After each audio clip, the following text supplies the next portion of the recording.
Welcome back to Modern Art Blitz. My guest now, a longtime friend and a well-known artist here in Southern California, Leah Shane Dixon. How you doing? Real good, Matt. Thanks for having me on the show. You're totally welcome. Totally welcome. Wow. Whew. Okay, we landed right in it. This is an illusionistic. Is this digital?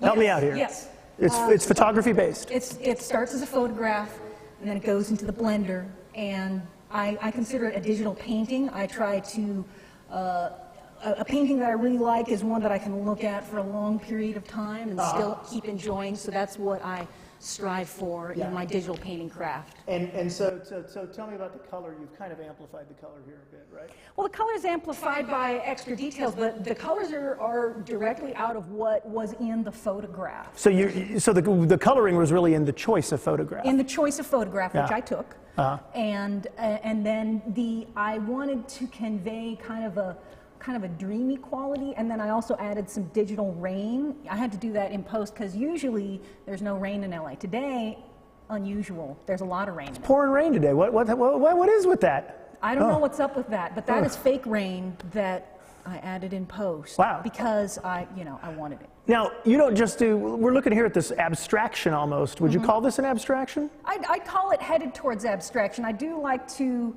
especially since a lot of the stuff I start from does have a photographic beginning, I sometimes will put the digital blender on 10, on liquify, and it goes into pure abstraction. We'll see a couple of those later. Is and this, you can is this pure abstraction? Yeah, I would call that pure abstraction. It's not based on anything. The colors are the same as the colors in the tableau, but you can't see the objects that were in the tableau originally. Ah, okay. So you do start off, okay. Yeah, so the colors originated somewhere. Is software your palette? Is that how you look at it? No, it's something I kept walking away from and coming back to. My father and my brother were both computer programmers, and I always had those around the house, but for a long time I was like, no, I'm going to draw and paint.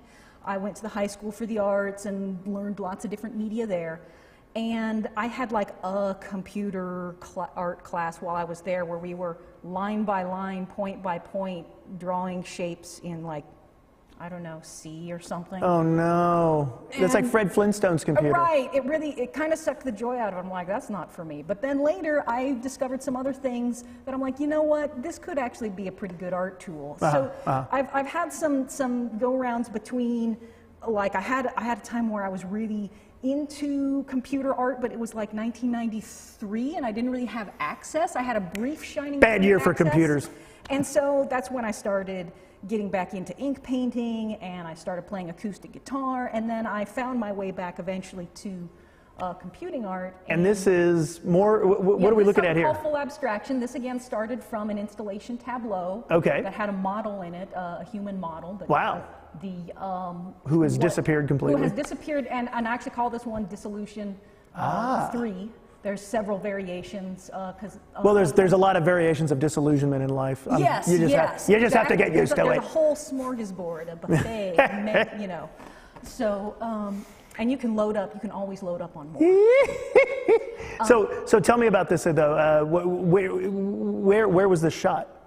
This was shot in my first art studio, which was in Long Beach on 3rd Street. And now you're in Angels Gate? Yeah, I'm at Angels Gate Cultural Center in San Pedro. And how is that? It's fantastic. Really? It's really fantastic.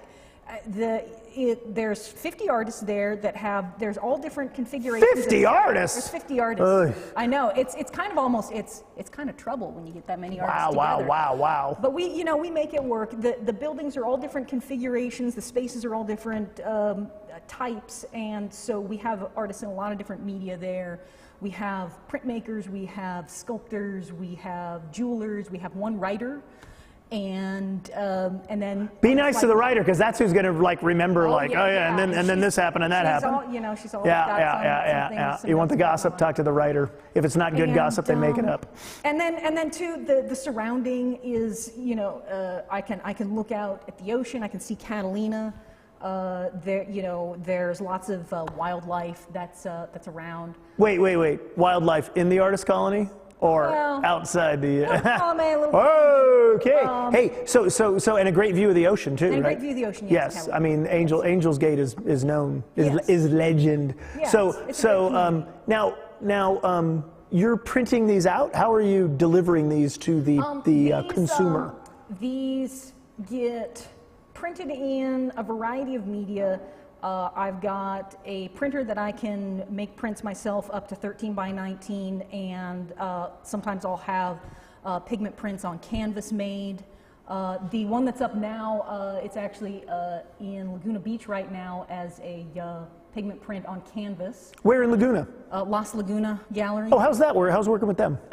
That's my first time showing there, yeah. And it's a cool little space. They got a lot of foot traffic, and it's a cool little location, and it's an all abstraction show. Wow. And so I was really happy to be in that. I'm glad Laguna's being there. This is landscapey looking. Yes. Help me out here. Now this is actually one of the ones that I derived from something that was not a photograph I shot. It's actually a still derived from a still frame of a movie by Akira Kurosawa called Kagemusha. Whoa, whoa, whoa! And so this is actually there's these two kind of figures that are in there, and well, now there's three. Oh, okay. There's actually 1, 2, 3, 4. So the closer one of the figures is the central character of the story, who's kind of an imposter who's asked to stand in for a really important person. Ooh, story of my life. And the important person is dead, but he's having a dream where the ghost of the dead person is off in the distance going, you're not me. You're playing with my grandson. You're not me. And so he's having he's having second thoughts about the whole thing, and so it's this really intense moment. Ooh-wee. But really, there was something in like the color landscape that there's a certain thing I'm always pursuing with color, and how different colors look next to each other, and how the personalities change. Is this? Could we call this psychedelic art? Sure. Yeah. No. And if you can enjoy my art and enjoy things that you might otherwise have to do something maybe illegal for, my art is legal. You can just walk right up. It's give me money. It's the legal hallucination. Exactly. That's okay. Right. And what year did you do the Kagemusha? This piece based on Kagemusha? This one, I believe, was 2014, and I think I imaged it onto a canvas the next year. Okay. So it's available on canvas now. Do you edition the work? I do. I've only done single ones of when I put them onto canvas, and occasionally some of the 13 by 19 prints have as many as 3, but usually there's only 1. Now you're a colorist, I think. Yeah, that's one of my main. I consider you to be. I consider you to be a colorist. Compositionally, though, everything's worked out. You've got the all-over abstraction thing going on. But do other artists ever need you to come in and do like a color job for them? I haven't done that yet for another artist, but I'd certainly be open to, in the right circumstances. Be nice and help out where you help with your strengths. Now, Yes. what are we looking at here? This one is one that I call Passing Through, and this started from a model at a kind of a combination installation and model shoot that I was present for and collaborated in. And so this one is different in that actually it's similar to the Chinatown one in that there's many different layered variations that stack all together. And there's still a hint of a recognizable world here. Yeah, there's still a hint of a recognizable world, but she's kind of in the middle. You've got this whole abstraction, not abstraction, abstraction, not abstraction. Every time I feel like I'm about to go over the cliff into just all abstraction all the time, I'm like, but there's interesting stuff. Okay. Al Pacino, just as I get ready they suck me back in. Okay. Yeah. So realism being the mafia that it is, what would this aspirationally now? Can you make this? Could you print this out like billboard size if need be? I don't think I have the necessary resolution to go to full billboard size, and some of that has just merely been an incremental upgrading of the imaging device being a camera, and then the computing, being able to handle a file.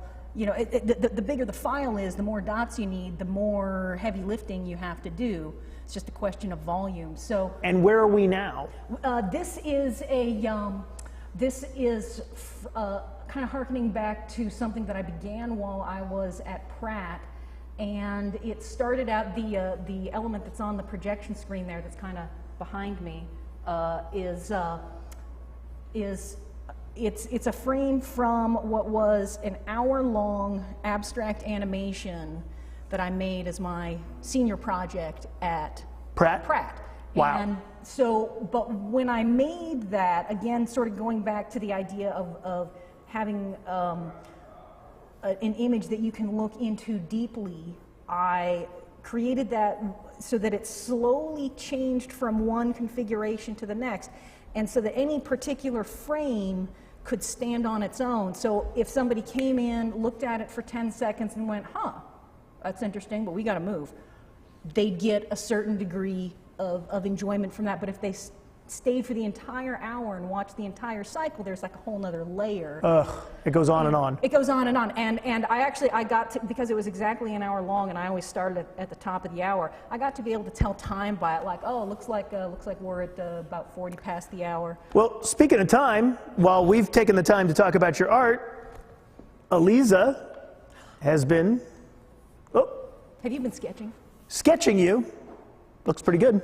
Oh, hey. Oh, yeah. Our guest, Leah Shane Dixon, That's right. has been, well, you've been an artist as long as I've known you, since the 80s. Woohoo! Yeah. Hey.